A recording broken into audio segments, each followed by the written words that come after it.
अस्सलाम वालेकुम dear viewers. आप देख रहे हैं यूट्यूब चैनल कोड बाइट और आज हम डिस्कस करने जा रहे हैं पहला चैप्टर हमारा कंप्यूटर साइंस का और उसमें जो एक्सरसाइज में एमसीक्यूज दिए हुए हैं। तो पहला एमसीक्यूज है, what is the primary purpose of software development life cycle. इसका बुनियादी मकसद क्या है एसडीएलसी का।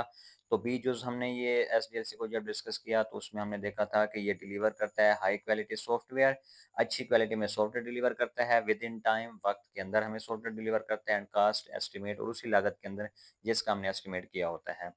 दूसरा एमसीक्यूज है, which type of requirement specify how the system should perform. System को कैसे कोई भी काम करना है, ये कौन सी रिक्वायरमेंट बताती हैं।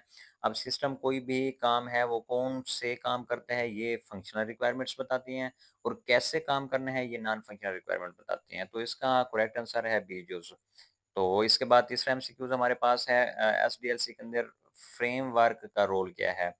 तो इसका हमने बी जो पढ़ा था, प्रोवाइड स्ट्रक्चर फाउंडेशन, ये बुनियादी तरतीब दी गई बुनियाद फराहम करता है विद प्री डिफाइंड कंपोनेंट। इसमें पहले से बने बनाए कंपोनेंट्स होते हैं एंड आर्किटेक्चर्स होती है ताकि हम सॉफ्टवेयर को डेवलप कर सकें। इसका आंसर है बी जोस। नेक्स्ट एमसीक्यूज नंबर 4 है, विच software development model involve working in short cycles और स्प्रिंट्स। तो कौन से मॉडल्स के अंदर हमने साइकिल्स या स्प्रिंट्स का जिक्र किया था। तो इसमें जो इसका आंसर है वो है बी जूस। एजाइल मॉडल के अंदर, एजाइल मेथोडोलॉजी के अंदर हमने साइकिल या स्प्रिंट को डिस्कस किया। 5 नंबर पे एमसीक्यूज है, which role is responsible for removing obstacles and facilitating scrum practices. कौन सा रोल है जिसका काम है रुकावटों को ख़त्म करना और सहूलियात फराहम करना। तो 3 तरह के हमने रोल पढ़े हैं, प्रोडक्ट ओनर, स्क्रम मास्टर और डेवलपमेंट टीम। तो इसमें जो बी जो है स्क्रम मास्टर, इसका रोल होता है कि ऑब्स्टैकल्स को रिमूव करना। नेक्स्ट हमारे पास एमसीक्यूज दिया गया है, which of the following is not a benefit of DevOps. DevOps का बेनिफिट कौन सा नहीं है। तो इसमें तमाम हमने बेनिफिट्स में डिस्कस किए थे। सी जो है इंक्रीज प्रोजेक्ट स्कोप, क्रीप के जो प्रोजेक्ट का स्कोप होते हैं उसको जो ये क्रीप कर देते हैं यानी उसको कम कर देते हैं। तो ये इसका जो है बेनिफिट नहीं आ रहा। ये आंसर हमारा करेक्ट है। 7 एमसीक्यूज है, what is a crucial aspect of comprehensive project planning. Project planning का मकसद क्या होता है।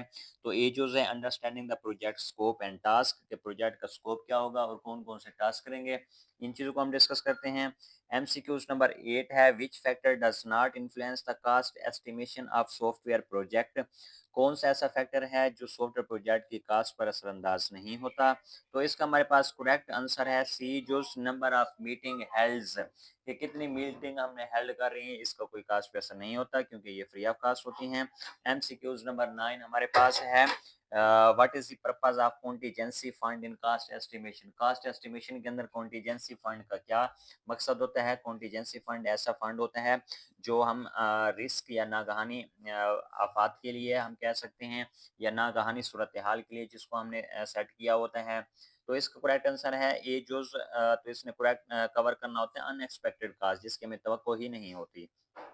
एमसीक्यू नंबर 10 है, which of the following is the purpose of use case diagram. Use case diagram का पर्पस कौन सा है। तो इसका करेक्ट जो आंसर है हमारे पास, identify and document the system functional requirements. Functional requirements क्या है, इसको हमने देखना होता है यूज केस डायग्राम के अंदर। तो नेक्स्ट लेक्चर में हम डिस्कस करेंगे शॉर्ट क्वेश्चंस और उसके बाद देखेंगे लॉन्ग क्वेश्चंस।